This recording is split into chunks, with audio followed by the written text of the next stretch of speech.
made of me was, come and talk about what CRP does. And that's really a lot of things. So I'm going to, rather than getting specific into data like you might normally do, I'm going to be sort of highlighting a variety of projects that we've been working on since I started at CRP in the middle of 2013. If there are any that seem to be particularly interesting to you or any you want to talk about further, don't hesitate to interrupt me in the middle. We'll have plenty of time for questions at the end as well. And for one of the studies that we're going to talk about, this is one of the few studies that I'm going to talk about that's actually already complete. This report came out earlier this year that we did on behalf of the Ohio Association of Community Action Agencies. So there is at least one report where you can actually get a copy of this at the end if you're interested. I can show you how to access it online. So that's our sort of goal for today. I want to thank Stephen for inviting me and for introducing me and sort of minimizing the parts that make me sound like I'm a really boring person. She did that, she did that. Nowhere in anybody's bio is all the fun you have, and that's kind of, and the reason that I start off pointing that out, think about how you would want to be defined if you were maybe, I don't know, applying for a job. Some of you might want to be doing that eventually, right? Applying for a job versus on Match.com or some site to apply for a relationship. Think about how differently you define yourself based on the role that you're in that moment. The reason that's so important to me is I always try to start out a talk by saying, remember that the people that we're going to be talking about, the people that are reflected in these data, aren't just these data. They have lives and issues and joys and pains and all sorts of stuff that can't be captured in the data. So while we totally, at least I do, geek out on the data because it's interesting to me, it's also important to keep it, I think, grounded in the context of the rest of their lives. All right? So for those of you who don't know, Community Research Partners, or CRP, is a nonprofit organization. We do have our 501c3 designation. We have been around for 15 or 14 years, depending on who you ask and what you want to use as the starting date for our organization, but we got our 501c3 designation in 2000. We are actually a unique nonprofit because we're a partnership of The Ohio State University, the City of Columbus, Franklin County, and the United Way of Central Ohio. And being a part of that partnership means really great things for us. First of all, it means that each of my partners designates 3 individuals to be on our board of trustees. From Ohio State, interestingly, we have Rob Greenbaum, that I think a few of you have met, right? He is a great guy. I'm actually meeting with him after this because I have some questions to ask him about some data analytics work that he's done. Also, Randy Smith, who's in the provost's office, is another board member. We don't have that third OSU board member, but if you have any suggestions, let me know, because we're looking to fill that spot. Not only do our partners give us board members, they also routinely meet with us and meet together to talk about the work that we're undertaking. And the goal here is to have some real efficiencies. So for example, later on I'm going to talk about the Franklin County Youth Needs Assessment that we're doing on behalf of all of our partners. So all of our partners are playing a role in this project, and it's really nice because that means no one person or no one entity has to shoulder the cost of the entire project. And it also means, as you can imagine, collaborations are great, and sometimes there's a little bit more negotiation that has to go into what are you going to focus on for your needs assessment. So in the case of this particular one, we're going to focus on 12 to 24 youth who are between the ages of 12 and 24, and we're not going to look at the younger kids, although some of our partners are also interested in younger kids. But the nice thing is, well, then next year when we need another collaborative project, I think we'll go back and look at the younger kids. So, nonprofit partnership. What that means is a lot of what we do is reports that organizations or other entities in our community need. We are probably most known for the benchmarking report. The last time we did that was in 2013. We're having conversations about how to do an updated report that maybe is a little bit different. That document, the 2013 version, has data from over 90 indicators. and includes comparisons to 15 other communities across other metro areas across the country. So it's a lot of data, which is great for the data geeks, but a little bit hard to take in for folks who maybe just tell me what I need to know without making me drown in table after table or picture after picture of data. In addition to this, the work that we do that other entities come and ask us to do, we also try to be a voice, sometimes a lighthearted voice. For those of you who are reading this slide, you're going to panic in just a minute and think that I'm serious. I should probably point out this particular data byte came out on April 1st. That's an important date to remember, right? So our mission is about helping people use data when they're making decisions. That means we need to keep reminding people that there are always data out there. Sometimes better, sometimes worse, but there's always data out there. And we really want to engage with members of the community who wouldn't necessarily normally be interested in data or wouldn't think about data. So for April Fool's Day this year, we came out with, there's a really remarkably strong correlation between OSU basketball winning and corn production. This is a little frightening. It was fun. It made everybody laugh. We got some media coverage, but it was also an opportunity in the data byte that went out. When you click on this, it was an opportunity to talk about spurious correlations and being aware of that and always knowing who's putting the data out and what kind of bias might they have and that sort of thing. That one was kind of fun. I did have a few board members call me up and say, Lynette, oh my God, what are you doing?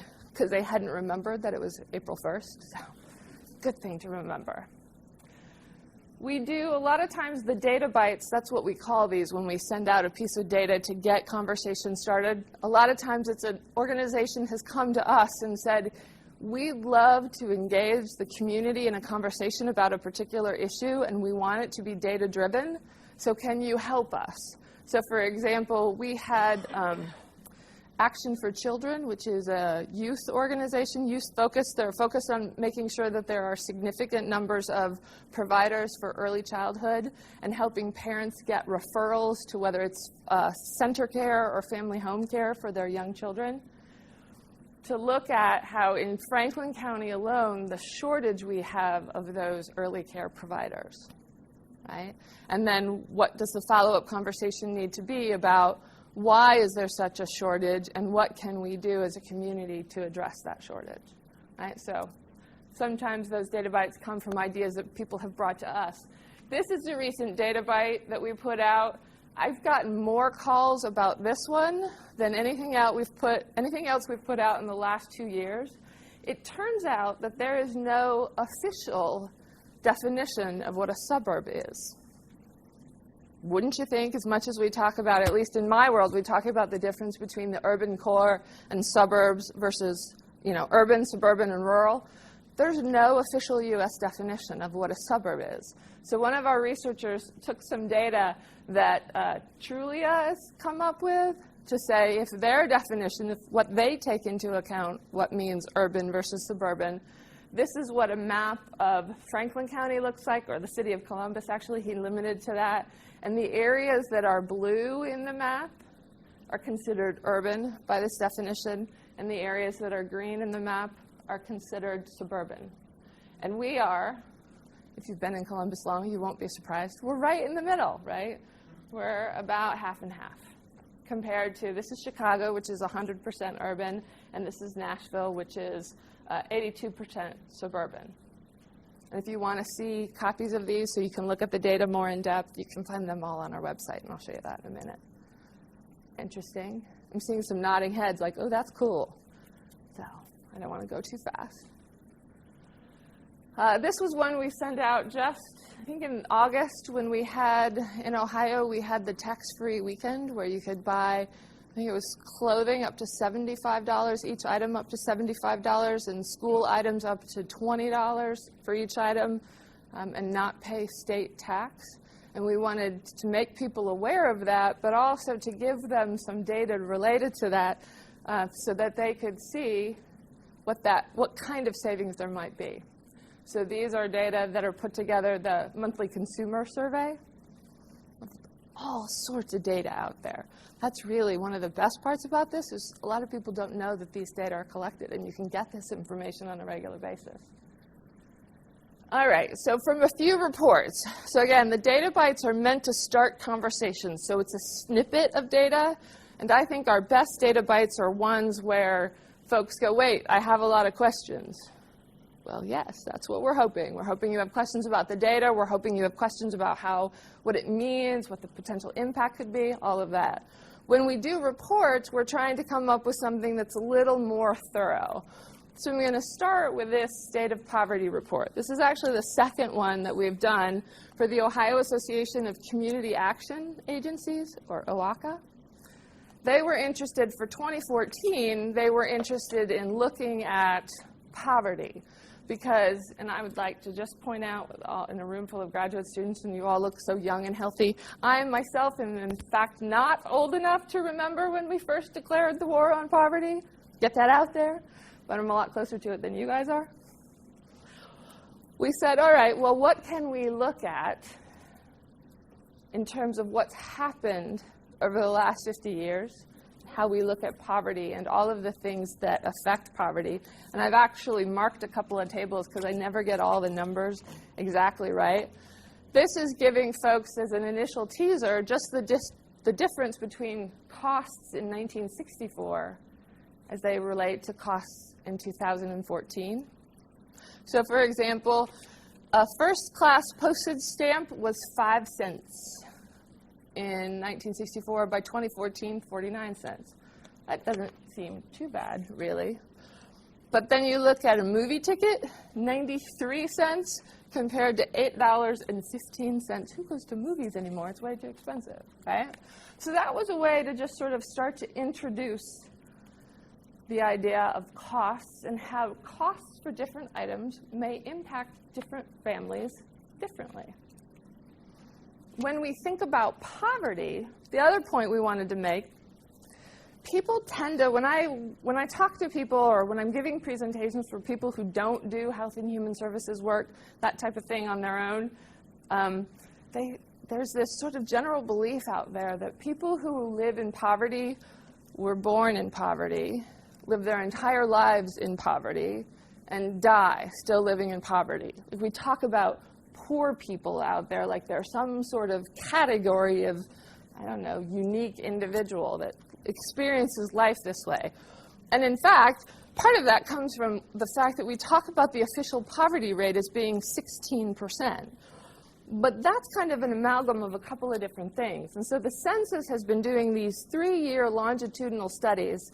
There are 2 of them already complete. We're in a 3rd one now that follows the same family over the course of 36 months to understand what's happening for these low-income families. And it turns out, in the 2009 to 2011, the second 3-year period where they followed these families for 36 consecutive months, only 3.5% of those families were in poverty that entire time. 32% of them, however, experienced episodic poverty, where they would be in poverty for 2 or more consecutive months, but then have 2 or more other months where they're actually able to get out of poverty.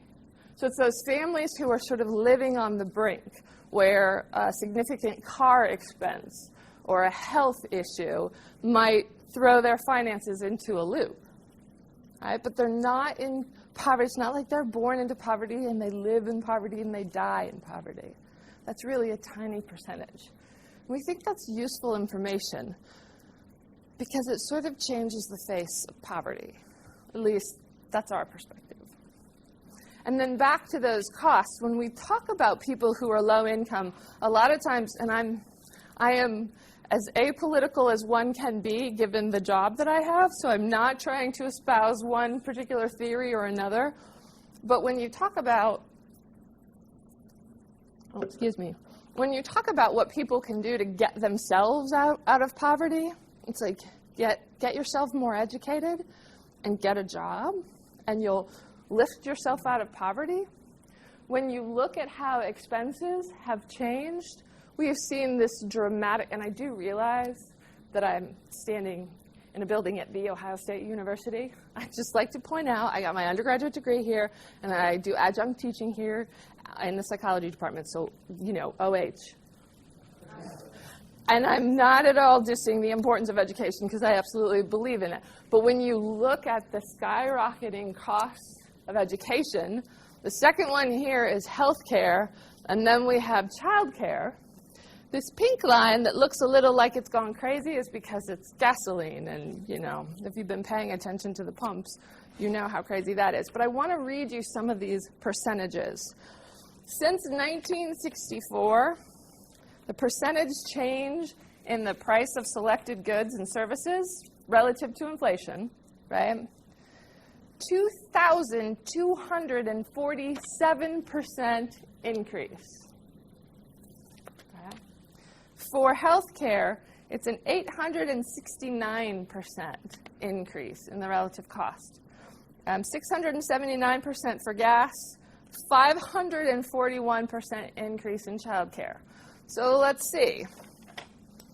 Education, childcare, because while I'm getting myself more educated, I need somebody to watch my kids. Healthcare, so that I can stay healthy, report to work, do a good job. All the things most essential when we talk about people pulling themselves out of poverty are the things that, relatively speaking, have become even more expensive than they were, right? As a representative of the university, I got to ask a question. Sure. Go back to the slide. Oh, sure. And this is fundamentally a question about how you treat data. So there's no dispute that college costs have risen. Mm-hmm. Right? But there's a big debate about how we actually measure that cost increase. So sticker price has gone up. Right. But what people actually pay is variable. So how do you make decisions about, I'm going to use one piece of data rather than another piece of data? So any one of these are presumably contestable. Right. Oh, yes. So how does CRP make decisions about which line am I going to track while staying, as you said at the beginning, apolitical? Yes. I mean, there's a big policy debate over the rise of college costs right now. Huge. And it's hard to have an honest debate about, well, what is the real cost of college to different populations? So anyway, yeah. How do you guys decide? No, that's absolutely true. Typically what we do is make sure that we're aware of what's the number that most folks are citing and what are other sources saying. So it's the idea of, you can look at issues around wage, and you'd look at self-sufficiency and living wage, and there's 5 different ways to calculate it. Same thing here too. This one is the one. The other reality of the nature of our job is sometimes the client has strong opinions about what number you use. OACA, the Ohio Association of Community Action Agencies. And so they are a statewide advocacy organization working with the community action agencies across the state, and they are primarily serving the very low income. So to your point, yes, absolutely. And this is why I struggled, and probably the reason that I have my self-disclosure of I went to school here and I teach here is because I struggle with the picture of what that presents. So, yeah, I think one of the hardest challenges, and I'll be interested to see your reaction to this. I think one of the hardest challenges of where you all are now in your career and where you will continue to be is to my knowledge, there has not ever been a single point of data that everybody agrees, yep, that's what the number is, and that's what it means, and so let's figure out what to do about it. And wouldn't it be nice if there were? The hardest part of my job isn't actually finding the numbers. The hardest part of my job is which number and how far can you interpret that number and that sort of thing. Yeah. And it's also really hard to have that conversation because none of us, in a sense, are a disinterested party. Right? So how do you have a conversation about data when you disagree about what you're walking into, much less how do you come up with a solution that works for everybody? So, yeah, absolutely. Great point. Thank you for calling that out. So can I just skip over this slide? So these data, again, suggest household income has grown by 130% I'm sorry, student debt has grown by 130% while household income has changed. I think that is, this one is harder for me because there's also some predatory practices that are engaged in or involved in this number, behind the scenes on this number, that it's hard to address. But I'll just move on from this one. Another report that is actually this Thursday, we're going to have the initial release, and then the full document will come out a little bit later. Again, when you're working with clients, you get to be flexible. Ideally, we have the press release and the release event on the same day that we release the final report. That's not actually going to happen this time because they decided they wanted to add some pretty pictures to the report, which is a great thing. It makes it more readable. So I can't share a lot of the data with you because the report hasn't been released yet, but I did get permission to share just a little bit of data. This is looking at the economic impact of refugees in our community in Central Ohio. There's obviously been a lot of talk about the impact of refugees and other immigrants in the community. And part of what this particular group of clients wanted to portray was the positive side of the benefit of having refugees in a community. So those data, we'll be sharing some of those in the major findings that come out on Thursday, but just in terms of sheer numbers, over 16,000 refugees have resettled in Columbus between 1983 and 2014. And somebody asked me once, why does your data go back to 1983? That feels like a pretty arbitrary date. Well, that was the first year in which they were reliably collecting data about refugees who were resettling in the Columbus MSA. But over half of those 16,000+ have gotten here in the last 10 years. And so you can see a spike in 2006, and it started to grow the last couple of years as well. In just a minute, I'll have a slide about the Liberian population in particular. Nobody really talks about Liberians, but it turns out there's a whole lot more of them who have resettled here than most people think. So interesting information about who's coming. And given this was actually from Thursday or Friday, I'm sure at least some of you are aware of the conversations about how many, if any, refugees we should expect, and the different reactions worldwide to some of the Syrian refugees as they're getting to other countries. This one is even more, I have no opinion on this one way or another. I'm just sharing the data because I get myself in trouble. Right? This is the Liberian needs assessment. So some of the things that we're doing here is helping people understand, probably a little hard for you to read back there, but this is just for the general population, 2014 in Franklin County, and the top bar is the Liberian population of folks in Central Ohio. And so what you can see is they have a lot more young adults, like late teenagers, young adults, than the general population. And not surprisingly, when we had focus groups and surveys go out to these folks, a lot of what they said in terms of their concerns are, how do we help our children be educated and ready for a career here in the U.S.? The Liberian needs assessment was done. Job and Family Services is particularly interested in this because if you are a refugee, you are tracked to the U.S. government usually up to about 6 months until you're resettled and on your feet. But we know that year one, pretty traumatic, a lot of changes, a lot going on.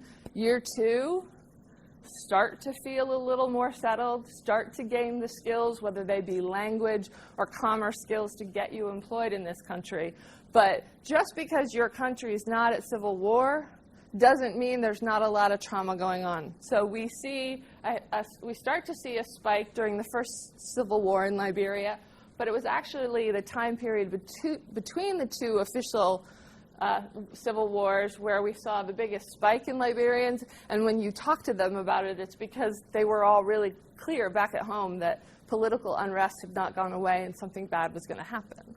Right? And so they've now moved here. They have additional family members, many of them, who want to come here. But once you're no longer officially a refugee, it's a lot harder to track them and to understand not only how many of them are here, but what are their particular needs and issues. What are they struggling with in this country to get resettled? Lynette, in your report, did you track or show the number of migrants as a proportion of total migration into the region? We have, in some cases, for the Liberian needs assessment, probably not, but for the economic impact we have. Yeah, and it's looking at how... You've got the overall share. Yeah. Okay. Yeah, the economic impact analysis is actually a lot harder than we thought it was going to be, just in terms of thinking about how do you define... one of the biggest challenges was, so resettlement agencies are typically hiring a lot of resettled refugees who have been here longer as their employees, and so there's like that second and third wave of economic impact. And the other hard part, the substitution effect within the labor market? Yeah. Are you displacing native workers or not? Yeah. Bill Lafayette, do you know him? He actually sort of did some side consulting for us so that our researchers could talk through some of those issues. It's an intriguing idea. There was a similar report done up in Cleveland, and all of their data came reported through the resettlement agencies in Cleveland. Our issue with that one, I mean, we respect their work, we respect what they did, but our issue is a resettlement agency is now secondhand information about where you're working, who employs you. If you've started your own business, who are you employing and how do you meet them? So a lot of our data is survey data, and then you get the sort of self-selection bias. And so it's kind of been a tricky issue all the way around.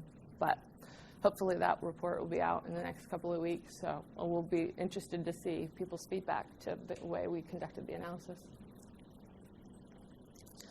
The Segal Institute is one fewer folks have heard of this organization. It's actually a national organization. They now have Segal sites in 53 different areas across the country. They're in 30 different states. The Segal Institute for Family Stability is focused on housing stability, but they're focused on housing stability specifically for child educational outcomes because of all the research that says mobility, having a child who has to move from home to home, particularly within a school year, is really bad for educational attainment for that child. And so these are just some examples. This was an interesting evaluation for us because it's sort of like almost a collective impact model, but not really. What they wanted us to do is identify the data, the outcomes for all 53 individual sites. And so these are sample pages of how each individual organization achieved its outcomes. But if you look, and again, it might be a little small for you, the primary program intent for Central New Mexico was children-enhanced educational development. In the United Way of Central Ohio, on the other hand, they are a housing program only, so obtain and maintain stable housing. So you can imagine the type of staff that they have brought on board to run these programs, and the way they address these problems is going to be very different from site to site. And yet, they've all agreed to report on some common outcomes. So if you can see this page for each of the 53 sites, they're, at least in theory, we're still early in the initiative, but they're reporting all of these data in the same way for the same time periods so that we can look at how these various outcomes are playing out differently depending on program intent. But the reason that this is sort of collective impact, but not really, is because in addition to looking at how the sites are doing individually, they're also looking at what are the trends that we're seeing across program. And right now, because we only have 12 months of data, we're kind of being very cautious and saying there are some things where data points you in a certain direction, but we're not sure. The one that seems to be the strongest is, perhaps not surprisingly, the percentage of families who are moving to higher income level as a result of being in the program.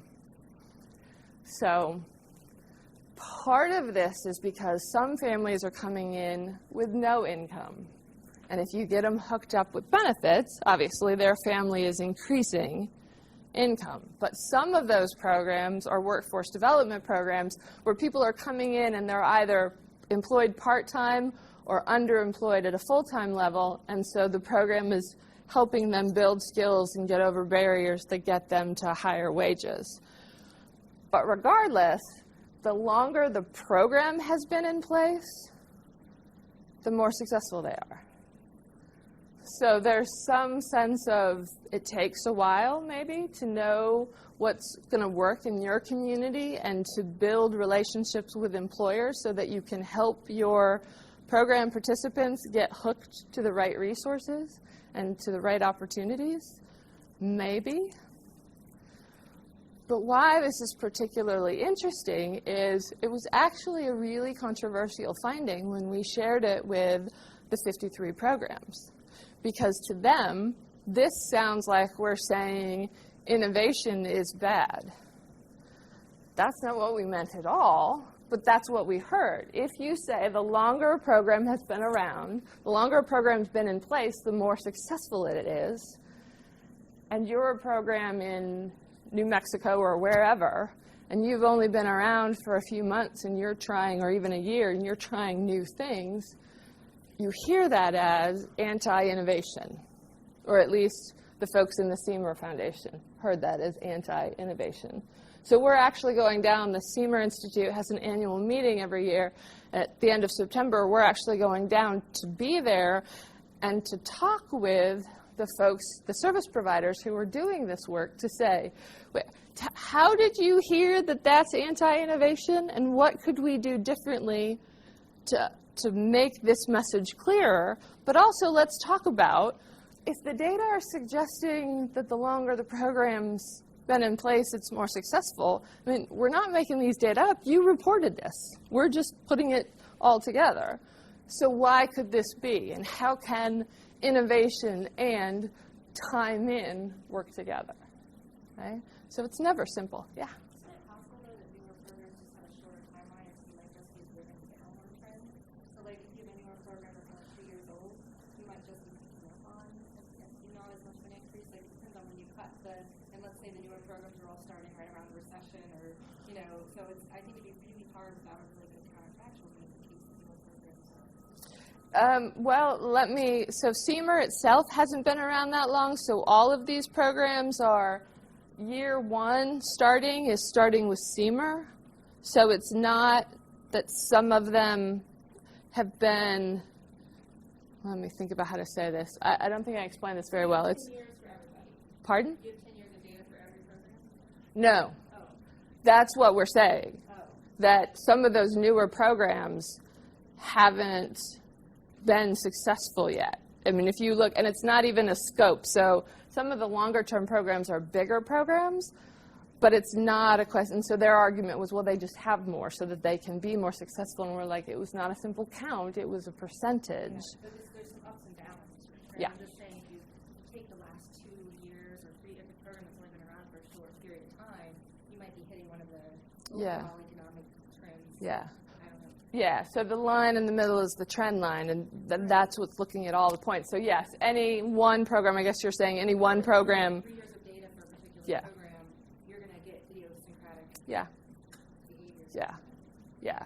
But if you look at all the programs together, yes, that's possible that any one program could be anywhere on that line, but it's still the overall trend is the longer you've been around. So, yeah. And more than that, we were like, we're not trying to say new programs are bad. We're just sort of, this is what we've seen. And so if you are, to your point, one of those programs that's having a dip for some reason, what is that, and how do we make sure we get that corrected as soon as possible to get you back on track for projections? Because their outcomes are, at the beginning of any fiscal year, they identify what their targets are for all of the mandatory outcomes. And there's no difference statistically in how well they can predict their outcomes. So the newer programs predict their success as well as the older programs, but they're just less successful. Yeah, I mean, there's a lot in that data. That one chart doesn't, yes. Yeah. There was a hand up over here.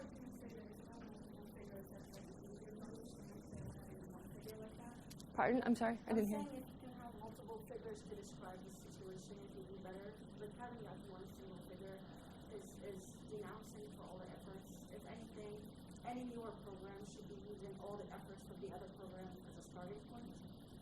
And that is not seen through here. So it's not, I don't know, it's not a fair graph to show if you're trying to encourage people to move forward. That's all. Yeah, so it depends, and there may be some jargon issue here. Maybe we're using words a little bit differently. By efforts, do you mean what their program activities are? Right. So if you have a program that's been around for 10 years that they've experimented a lot for a while before things start to work out, and your program that's starting, it's trying to experiment as well. The question is, are they using the other information from the other places or not?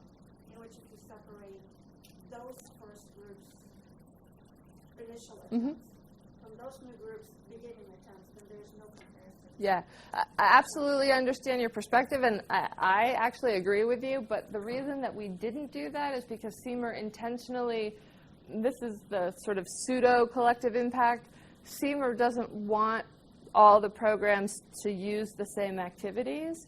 CMER wants each community to decide what they should do. So for example, in Columbus, the service provider here in Columbus only does housing. That service provider doesn't do anything around like helping kids with educational attainment or doing workforce for the parents.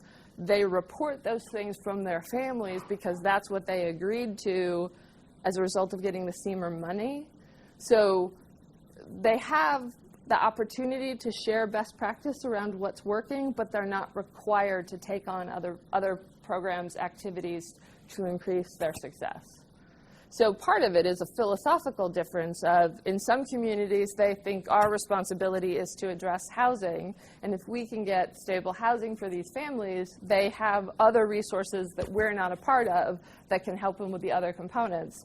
Other communities, and there's a community in Colorado that's more holistic, and it's like whatever our families need, we're going to do. And so that particular program does look at best practices from others, but there are, of the 53, I'd say maybe a third of them don't want to be doing any more than they are doing and are actually okay with the data because they get that some programs do more. So your big point about you really need to slice and dice and look at it in lots of different ways to understand, which I think is the same point you're making, absolutely. And when you have a funder who says, put all the data in and let's see how it's shaking out, doing it these 53 different ways, that may be a reality that some of the programs don't like to see, but that is also, it's the CMER Family Foundation, it's their money, and they get to make a choice about how they're going to fund or not. That's actually, I get more, and I mean this in a good way, I get more pushback from programs around accountability. The stronger their programs are, the more they're nervous about reporting on outcomes. And I've never figured that out, but great point. All right, something that we're seeing an uptick in lately from our clients is wanting online dashboards. And first, the term dashboard, I think it means a different thing to every single human that uses it. It's like this consensus of what a dashboard is seems hard to get at. But we are taking the perspective that when you say dashboard, you mean something that is online and you mean something that is to some degree interactive. So for the Fairfield County Atom Board, they have a lot of money from SAMHSA to talk about their opiate issue in Fairfield County. And so this is just a screenshot. We're still in the process of building this. But the idea is when you hover over one of the bars, the text box of information that explains that bar will pop up and, you know, all that kind of, because data is more cool if it's interactive, is the message we've got. Tools. But it is an awful lot of money that they're spending to make it interactive because they think people will pay more attention to it if it's on a screen and if you hover over it, things move, than to print it in a report and disseminate it. And I'm really torn about that too, because it is probably, you know, how many of you already in your careers have either at work or at school, somebody gives you a great report or you write a great report and it's like really great for about an hour and then life moves on and you put it on the credenza behind your desk, and it stays there for about a month, and then 3 months later, things have really changed in your life, so it moves down to a box on the floor, and then 3 years later, your records retention people say, okay, you can get rid of that box, whatever it is now, right? So I'm not a fan of hard copy stuff, but this is still pretty expensive for most nonprofits to do. So, although my researchers, the team loves doing these are their favorite projects. And then this is the Franklin County Youth Needs Assessment that I was talking about before. And needs assessments are always interesting because there's this ongoing process of collecting secondary data and primary data and making sure that the two sets of data or the two sources of data are pointing to the same thing. So relative to the primary data, we first held a stakeholder convening, sort of like a focus group on steroids. We're going to do focus groups with adults, but we're also going to do focus groups with teenagers. That should be a lot of fun for us. We're doing surveys with adults and surveys with youth about what they believe are the most important issues that youth in Franklin County between the ages of 12 and 24 are facing. A lot of that, especially for the older folks, 18 to 24 bracket will be about workforce development, nearing the end of education and transitioning into the workforce. Then I think this is the last project, the Central Ohio Compact. So Columbus State and Ohio State and other partners are working together to come up with a number of ways to make education more affordable. So the 2+2 and various and sundry grants that are going on. This is one of the most complex evaluations. So this evaluation is going to span 5 years. Right now, there are 8 different grants totaling, I want to say it's like $37 million that we're evaluating in pieces and parts and as a whole. The focus goes all the way from high school through adult, and you can see that it is all 4 parts of an educational experience. So connecting to students, making sure their first year goes as smoothly as possible, making sure they stay in for the full course of whatever educational experience they've signed up for, and then making sure that they complete with skills to get into the job market at whatever level they are in. So right now, 8 separate grants. Each funder for each of these 8 separate grants has its own evaluation that has to be done, and the president of Columbus State has said to me that he also wants this overarching, how did those various grants impact and leverage each other? So kind of an interesting one. My final thought, and then we'll have probably about 15 minutes for questions if anybody has any questions. My final thought is we talk a lot as an organization, and I hear this a lot in the community, about being data-driven. Data drive your decisions. And I'm always sort of, what does that mean exactly? How do data drive decisions? Because it's really hard to tell that some piece of data or some set of data has led directly to a particular decision. And more than that, I kind of think, Princess Bride fans, hopefully, somebody. I don't think it's really about data-driven. I don't think it can be. I think it's about being informed by data, right? So data-driven assumes that data is the end-all and the be-all. And what I would say is getting data is a first place to start building consensus about what to pay attention to and who to ask. I think data is also a place to check in longitudinally, right? How are we doing now? How are we doing now compared to how we were doing, whether it's 50 years ago or 10 years ago? And how are we doing now compared to where we think we want to be in 1 year or 5 years or however long it might be? And then really importantly, understanding that people don't always make the decision that data would best suggest because, you know, there's all that other messy stuff. It's life, right? Elections change, priorities change, competing values change. It may be that this is something that's really important to us now because the city and the state and the country favor it, but We have this, elections coming up. I got to say, the city is one of our partner, and is there anybody who works at the city in here? I love the city. I just want everybody to know I love the city.